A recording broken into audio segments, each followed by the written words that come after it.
channel. Please subscribe my channel. ಎಲ್ಲರಿಗೂ ನಮಸ್ಕಾರಗಳು ಮಕ್ಕಳೇ. ಈ ವಿಡಿಯೋದಲ್ಲಿ ನಾವು 9ನೇ ತರಗತಿಯ ಕನ್ನಡ ವಿಷಯದ ಭಾಗ 1ರಲ್ಲಿನ ಮೊದಲ ಪಾಠವಾದ ಪ್ರಜಾನಿಷ್ಠೆ ಎಂಬ ಪಾಠದ ಪ್ರಶ್ನೋತ್ತರಗಳನ್ನು ತಿಳಿಯೋಣ ಮಕ್ಕಳೇ. ಈ ಪಾಠವನ್ನು ಕವಿ ಸಾಶಿ ಮರುಳಯ್ಯರು ಬರೆದಿದ್ದಾರೆ. ಕೃತಿಕಾರರ ಪರಿಚಯವನ್ನು ತಿಳಿಯೋಣ ಮಕ್ಕಳೇ. ಕವಿಯ ಹೆಸರು ಸಾಶಿ ಮರುಳಯ್ಯ. ಇವರ ಪೂರ್ಣ ಹೆಸರು ಶ್ರೀ ಸಾಸಲು ಶಿವರುದ್ರಯ್ಯ ಮರುಳಯ್ಯ. ಜನನ ಸಾಮಾನ್ಯ ಶಕವರ್ಷ 1931ರಲ್ಲಿ ತುಮಕೂರು ಜಿಲ್ಲೆಯ ಚಿಕ್ಕನಾಯಕನಹಳ್ಳಿ ತಾಲೂಕಿನ ಸಾಸಲು ಗ್ರಾಮದಲ್ಲಿ ಜನಿಸಿದರು. ಇವರ ಪೋಷಕರು ತಂದೆ ಶಿವರುದ್ರಯ್ಯ, ತಾಯಿ ಸಿದ್ದಮ್ಮ. ಇವರು ಬರೆದಂತಹ ಕೃತಿಗಳು ಶಿವತಾಂಡವ, ಕೆಂಗನಕಲ್ಲು, ವಚನ ವೈಭವ, ನೆಲದ ಸೊಗಡು, ನಾಟ್ಯಮಯೂರಿ, ವಿಜಯವಾತಾಪಿ. ಇವರಿಗೆ ಲಭಿಸಿದಂತಹ ಪ್ರಶಸ್ತಿಗಳು ಕರ್ನಾಟಕ ರಾಜ್ಯೋತ್ಸವ ಪ್ರಶಸ್ತಿ, ಕರ್ನಾಟಕ ಸಾಹಿತ್ಯ ಅಕಾಡೆಮಿ ಪ್ರಶಸ್ತಿ, ದೇವರಾಜ್ ಬಹದ್ದೂರ್ ಪ್ರಶಸ್ತಿ. ಇವರು ನಿಧನ 5/2/2016ರಲ್ಲಿ ನಿಧನ ಹೊಂದಿದರು. ಪ್ರಸ್ತುತ ಪ್ರಜಾನಿಷ್ಠೆ ಗದ್ಯ ಪಾಠವನ್ನು ಸಾಶಿ ಮರುಳಯ್ಯ ಅವರು ರಚಿಸಿರುವ ನಾಟ್ಯಮಯೂರಿ ಎಂಬ ಕೃತಿಯಿಂದ ಆಯ್ದು ನಿಗದಿಪಡಿಸಿದೆ. ಅಭ್ಯಾಸದ ಪ್ರಶ್ನೆಗಳನ್ನು ನೋಡೋಣ ಮಕ್ಕಳೇ. ಮುಖ್ಯ ಪ್ರಶ್ನೆ, ಕೊಟ್ಟಿರುವ ಪ್ರಶ್ನೆಗಳಿಗೆ ಒಂದು ವಾಕ್ಯದಲ್ಲಿ ಉತ್ತರಿಸಿ. ಮೊದಲ ಪ್ರಶ್ನೆ, ಚೋಳರು ಮತ್ತು ಹೊಯ್ಸಳರ ನಡುವೆ ಎಲ್ಲಿ ಯುದ್ಧ ನಡೆಯಿತು? ಉತ್ತರ, ಮಳವಳ್ಳಿ ಹಾಗೂ ಮುಡುಕುತೊರೆಗಳ ಬಳಿಯಲ್ಲಿ ಚೋಳರು ಮತ್ತು ಹೊಯ್ಸಳರ ನಡುವೆ ಯುದ್ಧ ನಡೆಯಿತು. ಪ್ರಶ್ನೆ 2, ಸಾಮ್ರಾಟನು ರಾಜಧಾನಿಯಲ್ಲಿ ಇಲ್ಲದಿದ್ದಾಗ ರಾಜ್ಯದ ಸಂರಕ್ಷಕರಾಗಿ ನಿಂತಿದ್ದವರು ಯಾರು? ಉತ್ತರ, ಸಾಮ್ರಾಟನು ರಾಜಧಾನಿಯಲ್ಲಿ ಇಲ್ಲದಿದ್ದಾಗ ರಾಜ್ಯದ ಸಂರಕ್ಷಕರಾಗಿ ನಿಂತಿದ್ದವರು ರಾಣಿ ಶಾಂತಲಾದೇವಿ. ಪ್ರಶ್ನೆ 3, ಬನದಮ್ಮನಹಳ್ಳಿಯ ಜನರು ಎಲ್ಲಿ ಪಂಚಾಯಿತಿ ಸೇರಿದ್ದರು? ಉತ್ತರ, ಬನದಮ್ಮನಹಳ್ಳಿಯ ಜನರು ಬನಶಂಕರಿ ದೇವಾಲಯದ ಮುಂಭಾಗದ ಕಟ್ಟೆಯ ಮೇಲೆ ಪಂಚಾಯಿತಿ ಸೇರಿದ್ದರು. ಪ್ರಶ್ನೆ 4, ಬನದಮ್ಮನಹಳ್ಳಿಯ ಪಂಚಾಯಿತಿಯಲ್ಲಿ ಯಾರ್ಯಾರ ನಡುವಿನ ನ್ಯಾಯ ತೀರ್ಮಾನವಾಗುತ್ತಿತ್ತು? ಉತ್ತರ, ಬನದಮ್ಮನಹಳ್ಳಿಯ ಪಂಚಾಯಿತಿಯಲ್ಲಿ ಬೀರಣ್ಣ ಮತ್ತು ಈರಣ್ಣರ ನಡುವೆ ನ್ಯಾಯ ತೀರ್ಮಾನವಾಗುತ್ತಿತ್ತು. ಆ ಮುಖ್ಯ ಪ್ರಶ್ನೆ, ಕೊಟ್ಟಿರುವ ಪ್ರಶ್ನೆಗಳಿಗೆ 3-4 ವಾಕ್ಯಗಳಲ್ಲಿ ಉತ್ತರಿಸಿ. ಮೊದಲ ಪ್ರಶ್ನೆ, ತಲಕಾಡಿನ ಲೂಟಿಯ ವಿಚಾರದಲ್ಲಿ ವಿಷ್ಣುವರ್ಧನನ ನಿಲುವೇನು? ಉತ್ತರ, ಇದು ನಮ್ಮ ಸತ್ವ ಪರೀಕ್ಷೆಯ ಸಮಯ. ಎಷ್ಟೇ ಸ್ಥಾನಮಾನ, ಪದವಿ, ಪ್ರಶಸ್ತಿಗಳು ಲಭಿಸಿದರೂ ಮಾನವ ತನ್ನ ಮಾನವೀಯ ಗುಣಗಳನ್ನು ಮರೆಯಬಾರದು. ಸೆರೆ ಸಿಕ್ಕ ಸೈನಿಕರ ಮೇಲೆ ದೌರ್ಜನ್ಯ ನಡೆಸಬಾರದು. ಸೋತ ಸಾಮ್ರಾಜ್ಯವನ್ನು ಲೂಟಿ ಮಾಡುವುದು ಯುದ್ಧ ಧರ್ಮವಲ್ಲ. ತಲಕಾಡಿನವರನ್ನು ನಮ್ಮವರೆಂದು ತಿಳಿದು ಅವರ ಮನೋಭೀತಿಯನ್ನು ದೂರ ಮಾಡಿ ಶಾಂತಿ ಸ್ಥಾಪನೆ ಮಾಡಬೇಕೆಂಬುದು ತಲಕಾಡಿನ ಲೂಟಿಯ ವಿಚಾರದಲ್ಲಿ ವಿಷ್ಣುವರ್ಧನನ ನಿಲುವಾಗಿತ್ತು.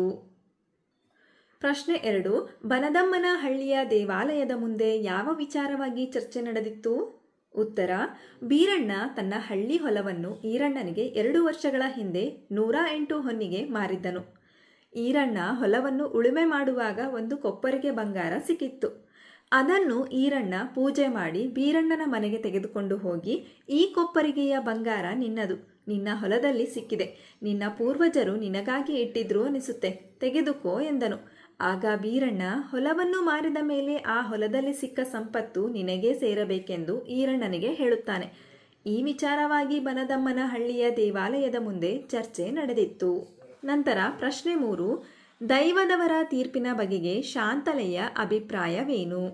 ಉತ್ತರ, ಬೊಕ್ಕಸಕ್ಕೆ ಈ ಸಂಪತ್ತನ್ನು ಸೇರಿಸಲು ಇದು ಸಾಮ್ರಾಟರ ದುಡಿಮೆಯಲ್ಲ, ಅವರ ಬೆವರಿನ ಫಲ ಅಲ್ಲ, ಅದು ಪ್ರಜೆಗಳ ಬೆವರಿನ ಫಲ. ಆದ್ದರಿಂದ ಇದು ಪ್ರಜೆಗಳಿಗೇ ಸೇರಬೇಕು ಎಂದು ಶಾಂತಲೆಯು ದೈವದವರ ತೀರ್ಪಿಗೆ ತನ್ನ ಅಭಿಪ್ರಾಯವನ್ನು ತಿಳಿಸುತ್ತಾಳೆ. ಪ್ರಶ್ನೆ 4, ಶಾಂತಲೆಯು ನೀಡಿದ ತೀರ್ಪೇನು? ಉತ್ತರ, ದೈವದವರು ಸಿಕ್ಕಿರುವ ಹೊನ್ನನ್ನು ರಾಜ್ಯದ ಬೊಕ್ಕಸಕ್ಕೆ ಒಪ್ಪಿಸಿಕೊಳ್ಳಬೇಕೆಂದು ಹಠ ಹಿಡಿದಾಗ ಶಾಂತಲೆಯು ಈ ಹೊನ್ನನ್ನು ನೇರವಾಗಿ ರಾಜ್ಯದ ಬೊಕ್ಕಸಕ್ಕೆ ಸೇರಿಸುವುದಿಲ್ಲ. ಅದು ದೈವದ ದುಡ್ಡು, ದೇವ ಕಾರ್ಯಕ್ಕೆ ವಿನಿಯೋಗಬೇಕಾದ್ದು ಧರ್ಮ. ನಮ್ಮ ಸಂಸ್ಕೃತಿಗೆ ಸಾಕ್ಷಿಯಾಗಿ ಒಂದು ಕಲಾ ದೇಗುಲವನ್ನು ರಾಜಧಾನಿ ದ್ವಾರಸಮುದ್ರದಲ್ಲಿ ನಿರ್ಮಿಸಿ ಅವಳಿ ದೇಗುಲಗಳ ಶಿಲ್ಪಕಲೆ ಹೊಯ್ಸಳರ ಶೈಲಿಗೆ ಮಾದರಿಯಾಗಿರಬೇಕು. ವೇಲಾಪುರಿಯ ಚನ್ನಕೇಶವ ದೇವಾಲಯದಲ್ಲಿ ಲಾಲಿತ್ಯವಿದ್ದರೆ ದ್ವಾರಸಮುದ್ರದ ದೇಗುಲದಲ್ಲಿ ಭವ್ಯತೆ ನೆಲೆಗೊಂಡಿರುವಂತಹ ಒಂದು ಕಲಾಪೂರ್ಣ ದೇವಾಲಯಕ್ಕಾಗಿ ಈ ಹೊನ್ನು ವಿನಿಯೋಗವಾಗಲಿ ಎಂದು ಶಾಂತಲೆ ತೀರ್ಪು ನೀಡುತ್ತಾಳೆ. ಈ ಮುಖ್ಯ ಪ್ರಶ್ನೆ, ಕೊಟ್ಟಿರುವ ಪ್ರಶ್ನೆಗಳಿಗೆ 8-10 ವಾಕ್ಯಗಳಲ್ಲಿ ಉತ್ತರಿಸಿ. ಮೊದಲ ಪ್ರಶ್ನೆ, ಚೋಳ ದೊರೆ ಕುಲೋತ್ತುಂಗನು ಹೊಯ್ಸಳ ಸಾಮ್ರಾಜ್ಯದ ಮೇಲೆ ಯುದ್ಧ ಸಾರಲು ಇದ್ದ ಕಾರಣ ಹಾಗೂ ಪರಿಣಾಮವನ್ನು ವಿವರಿಸಿ. ಉತ್ತರ, ದಿನೇ ದಿನೇ ಪ್ರವರ್ಧಮಾನಕ್ಕೆ ಬರುತ್ತಿರುವ ವಿಷ್ಣುವರ್ಧನ ಭೂಪಾಲನನ್ನು ಬಡಿಯಬೇಕೆಂದು ಶತ್ರುರಾಜರುಗಳು ಹವಣಿಸುತ್ತಿದ್ದರು. ಅವರಲ್ಲಿ ಚೋಳಮಂಡಲದ ಕುಲೋತ್ತುಂಗ ಪ್ರಮುಖನಾದವನು. ಕುಲೋತ್ತುಂಗ ಪ್ರಚಂಡ ಆಶಾವಾದಿ. ಇವನು ಅಖಂಡ ಭರತಖಂಡದ ಒಡೆತನವನ್ನು ಬಯಸುತ್ತಿದ್ದನು. ಹೊಯ್ಸಳ ಸಾಮ್ರಾಜ್ಯವನ್ನು ತನ್ನ ವಶ ಮಾಡಿಕೊಳ್ಳಲೆಂದು ಆಶಿಸಿ ಆದಿಯಮನನ್ನು ಪ್ರಚೋದಿಸಿ ದ್ವಾರಸಮುದ್ರದ ಮೇಲೆ ಕಳುಹಿಸಿದ. ಈ ವಿಷಯವನ್ನು ಗುಪ್ತಚರರಿಂದ ಹೊಯ್ಸಳೇಶ್ವರನು ತಿಳಿದು ಸಕಲ ಸೇನಾ ಸಮೇತನಾಗಿ ಯುದ್ಧಕ್ಕೆ ಸನ್ನದ್ಧನಾದನು. ದ್ವಾರಸಮುದ್ರದ ಕಡೆಗೆ ಚೈತ್ರಯಾತ್ರೆ ಹೊರಟಿತು. ಮಳವಳ್ಳಿ ಮುಡುಕುತೊರೆಗಳ ಬಳಿಯಲ್ಲಿ ಘನಘೋರ ಯುದ್ಧ ನಡೆದು ಹೊಯ್ಸಳರ ಕೈಮೇಲಾಗಿ ಚೋಳ ಸೇನೆ ಕಂಗಾಲಾಯಿತು. ಆದಿಯಮ ಯುದ್ಧದಲ್ಲಿ ಮಡಿಯುತ್ತಾನೆ. ಅವನ ಸತ್ತ ಸುದ್ದಿ ತಿಳಿಯುತ್ತಲೇ ಚೋಳ ಸೇನೆ ದಿಕ್ಕಾಪಾಲಾಗಿ ಓಡುತ್ತದೆ. ತಲಕಾಡು ಕೋಟೆ ಸುಲಭವಾಗಿ ವಿಷ್ಣುವರ್ಧನ ಭೂಪಾಲನ ಕೈವಶವಾಯಿತು. ಸಮಸ್ತ ಸೇನೆಯು ತಲಕಾಡುಗುಂಡನಿಗೆ ಜಯವಾಗಲಿ ಎಂದು ಜೈಕಾರ ಹಾಕಿತು. ಪ್ರಶ್ನೆ 2, ಬನದಮ್ಮನಹಳ್ಳಿಯ ಪಂಚಾಯಿತಿಯಲ್ಲಿ ನಡೆದ ನ್ಯಾಯ ಹಾಗೂ ಅದರ ತೀರ್ಪಿನ ಬಗ್ಗೆ ವಿವರಿಸಿ. ಉತ್ತರ, ಬೀರಣ್ಣ ತನ್ನ ಹೊಲವನ್ನು ಈರಣ್ಣನಿಗೆ 108 ಹೊನ್ನಿಗೆ ಮಾರಿದ್ದನು. ಆ ಹೊಲದಲ್ಲಿ ಉಳುಮೆ ಮಾಡುವಾಗ ಈರಣ್ಣನಿಗೆ ಒಂದು ಕೊಪ್ಪರಿಗೆ ಬಂಗಾರ ಸಿಕ್ಕಿತು. ಆ ಬಂಗಾರ ತನ್ನದಲ್ಲವೆಂದು ಅದನ್ನು ಬೀರಣ್ಣನಿಗೆ ಕೊಡಲು ಬಂದಾಗ ಬೀರಣ್ಣನು ಮಾರಿದ ಹೊಲದ ಮೇಲೆ ನನಗೆ ಯಾವುದೇ ಹಕ್ಕಿಲ್ಲ ಎಂದು ಹೇಳುತ್ತಾನೆ. ದೈವದವರಿಗೆ ಈ ಸಮಸ್ಯೆಯನ್ನು ಬಗೆಹರಿಸಲು ತೋಚದೆ ಇದ್ದಾಗ ಗ್ರಾಮದ ಮುಖ್ಯಸ್ಥನಾದ ಕೇತಮಲ್ಲನು ಇಬ್ಬರಿಗೂ ಬೇಡವಾದ ಹೊನ್ನು ರಾಜ್ಯದ ಬೊಕ್ಕಸವನ್ನು ಸೇರಲಿ ಎನ್ನುತ್ತಾನೆ. ಆಗ ಮಾರುವೇಷದಲ್ಲಿ ಬಂದ ಶಾಂತಲೆ ಇದನ್ನು ಒಪ್ಪುವುದಿಲ್ಲ. ಇದು ರಾಜನ ಬೆವರಿನ ಫಲವಲ್ಲ, ಇದು ಪ್ರಜೆಗಳ ಬೆವರಿನ ಫಲ. ಪ್ರಜೆಗಳ ಉಪಯೋಗಕ್ಕಾಗಿಯೇ ವಿನಿಯೋಗವಾಗಬೇಕು ಎಂದು ಹೇಳುತ್ತಾಳೆ. ದೈವದ ದುಡ್ಡು ದೈವ ಕಾರ್ಯಕ್ಕೆ ವಿನಿಯೋಗಬೇಕಾದ್ದು ಧರ್ಮ ಎಂದು ಹೇಳುತ್ತಾ ನಮ್ಮ ಸಂಸ್ಕೃತಿಗೆ ಸಾಕ್ಷಿಯಾಗಿ ಒಂದು ಕಲಾ ದೇಗುಲವನ್ನು ದ್ವಾರಸಮುದ್ರದಲ್ಲಿ ನಿರ್ಮಿಸಿ ಅವಳಿ ದೇಗುಲಗಳ ಶಿಲ್ಪಕಲೆ ಹೊಯ್ಸಳರ ಶೈಲಿಗೆ ಮಾದರಿಯಾಗಬೇಕು. ಈ ಹೊನ್ನು ಇದಕ್ಕೆ ವಿನಿಯೋಗವಾಗಲಿ. ಕೇತಮಲ್ಲನ ಹೆಸರಿನಲ್ಲಿ ಈ ದೇವಾಲಯ ನಿರ್ಮಾಣವಾಗಲಿ ಹಾಗೂ ಅವರ ಹೆಸರಿನಲ್ಲಿ ಒಂದು ಶಿಲಾಶಾಸನ ಸಾಕ್ಷೀಕರಿಸಲಿ ಎಂದು ತೀರ್ಪು ನೀಡುತ್ತಾಳೆ. ಈ ತೀರ್ಮಾನವನ್ನು ಎಲ್ಲರೂ ಒಪ್ಪುವರು. ಈ ಮುಖ್ಯ ಪ್ರಶ್ನೆ, ಸಂದರ್ಭ ಸಹಿತ ಸ್ವಾರಸ್ಯವನ್ನು ವಿವರಿಸಿ. ಮೊದಲ ಸಂದರ್ಭ, ತಲಕಾಡುಗುಂಡನಿಗೆ ಜಯವಾಗಲಿ. ಆಯ್ಕೆ, ಈ ವಾಕ್ಯವನ್ನು ಸಾಶಿ ಮರುಳಯ್ಯ ಅವರು ರಚಿಸಿರುವ ನಾಟ್ಯಮಯೂರಿ ಎಂಬ ಕೃತಿಯಿಂದ ಆಯ್ಕೆ ಮಾಡಲಾದ ಪ್ರಜಾನಿಷ್ಠೆ ಎಂಬ ಗದ್ಯದಿಂದ ಆರಿಸಿಕೊಳ್ಳಲಾಗಿದೆ. ಸಂದರ್ಭ, ವಿಷ್ಣುವರ್ಧನ ಮತ್ತು ಕುಲೋತ್ತುಂಗನ ರಾಜಪ್ರತಿನಿಧಿಯಾದ ಆದಿಯಮನಿಗೆ ಯುದ್ಧ ನಡೆದಾಗ ವಿಷ್ಣುವರ್ಧನ ಗೆದ್ದು ತಲಕಾಡನ್ನು ವಶಪಡಿಸಿಕೊಂಡಾಗ ಸೈನಿಕರು ಈ ಮೇಲಿನಂತೆ ಜೈಕಾರ ಹಾಕುತ್ತಾರೆ. ಸ್ವಾರಸ್ಯ, ವಿಷ್ಣುವರ್ಧನನು ಯುದ್ಧವನ್ನು ಗೆದ್ದಾಗ ಪ್ರಜೆಗಳು ಸಂಭ್ರಮಿಸುತ್ತಿರುವುದು ಇಲ್ಲಿ ಸ್ವಾರಸ್ಯವಾಗಿದೆ. ಎರಡನೆಯ ಸಂದರ್ಭ, ಸೆರೆ ಸಿಕ್ಕ ಸೈನಿಕರ ಮೇಲೆ ದೌರ್ಜನ್ಯ ನಡೆಸುವುದು ಯೋಧ ಧರ್ಮವಲ್ಲ. ಆಯ್ಕೆ, ಈ ವಾಕ್ಯವನ್ನು ಸಾಶಿ ಮರುಳಯ್ಯ ಅವರು ರಚಿಸಿರುವ ನಾಟ್ಯಮಯೂರಿ ಎಂಬ ಕೃತಿಯಿಂದ ಆಯ್ಕೆ ಮಾಡಲಾದ ಪ್ರಜಾನಿಷ್ಠೆ ಎಂಬ ಗದ್ಯದಿಂದ ಆಯ್ದುಕೊಳ್ಳಲಾಗಿದೆ.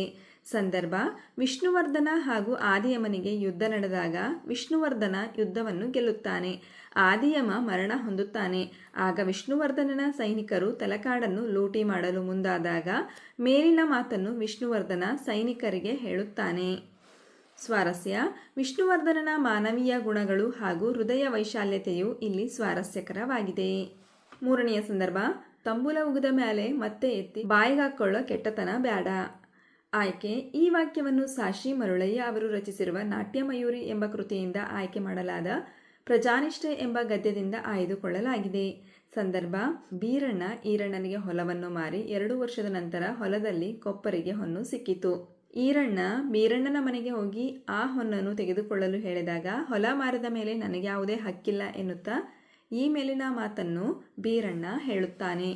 ಸ್ವಾರಸ್ಯ, ಈರಣ್ಣ ಹಾಗೂ ಬೀರಣ್ಣರ ನಿಷ್ಠಾವಂತತೆ, ಪ್ರಾಮಾಣಿಕತೆ, ದುರಾಸೆ ಇಲ್ಲದೆ ಇರುವುದು ಇಲ್ಲಿ ಸ್ವಾರಸ್ಯಕರವಾಗಿದೆ. ಮುಖ್ಯ ಪ್ರಶ್ನೆ, ಬಿಟ್ಟ ಸ್ಥಳದಲ್ಲಿ ಸೂಕ್ತ ಪದವನ್ನು ತುಂಬಿರಿ ಅಂತ ಕೊಟ್ಟಿದ್ದಾರೆ ಮಕ್ಕಳೇ, ಗಮನಿಸಿ. ಮೊದಲ ಬಿಟ್ಟ ಸ್ಥಳ, ದ್ವಾರಸಮುದ್ರದ ಸೇನೆ ಡ್ಯಾಶ್ ಕಡೆಗೆ ಚೈತ್ರಯಾತ್ರೆ ಹೊರಟಿತು. ಇದಕ್ಕೆ ಸೂಕ್ತ ಉತ್ತರ ತಲಕಾಡಿನ. ದ್ವಾರಸಮುದ್ರದ ಸೇನೆ ತಲಕಾಡಿನ ಕಡೆಗೆ ಚೈತ್ರಯಾತ್ರೆ ಹೊರಟಿತು. ಎರಡನೆಯ ಬಿಟ್ಟ ಸ್ಥಳ, ಮಾನವ ತನ್ನ ಡ್ಯಾಶ್ ಗುಣಗಳನ್ನು ಗಾಳಿಯಲ್ಲಿ ತೂರಿಬಿಡಬಾರದು. ಇದಕ್ಕೆ ಸೂಕ್ತ ಪದ ಮಾನವೀಯತೆ. ಮಾನವ ತನ್ನ ಮಾನವೀಯತೆ ಗುಣಗಳನ್ನು ಗಾಳಿಯಲ್ಲಿ ತೂರಿಬಿಡಬಾರದು. ನಂತರ ಮೂರನೆಯ ಬಿಟ್ಟ ಸ್ಥಳ, ನಿಮ್ಮ ಊರಿನ ಹಣ ನಮ್ಮೂರಿನ ಡ್ಯಾಶ್ ಎ ವಿನಿಯೋಗವಾಗಲಿ. ಇದಕ್ಕೆ ಸೂಕ್ತ ಪದ ಏಳಿಗೆಗಾಗಿ. ನಿಮ್ಮ ಊರಿನ ಹಣ ನಮ್ಮೂರಿನ ಏಳಿಗೆಗಾಗಿಯೇ ವಿನಿಯೋಗವಾಗಲಿ. 4ನೆಯ ಬಿಟ್ಟ ಸ್ಥಳ, ಬನದಮ್ಮನಹಳ್ಳಿಯ ಜನರಿಗೆ ಡ್ಯಾಶ್ ಒಂದೇ ಮೆಟ್ಟಿಲಲ್ಲಿ ಉಳಿಯಿತು. ಇದಕ್ಕೆ ಸೂಕ್ತ ಪದ ಸ್ವರ್ಗ. ಬನದಮ್ಮನಹಳ್ಳಿಯ ಜನರಿಗೆ ಸ್ವರ್ಗ ಒಂದೇ ಮೆಟ್ಟಿಲಲ್ಲಿ ಉಳಿಯಿತು. ನಮ್ಮ ವಿಡಿಯೋ ಇಷ್ಟವಾದಲ್ಲಿ ಪ್ಲೀಸ್ ಸಬ್ಸ್ಕ್ರೈಬ್ ಮಾಡಿ, ಲೈಕ್ ಮಾಡಿ, ಶೇರ್ ಮಾಡಿ, ಪ್ರೋತ್ಸಾಹಿಸಿ.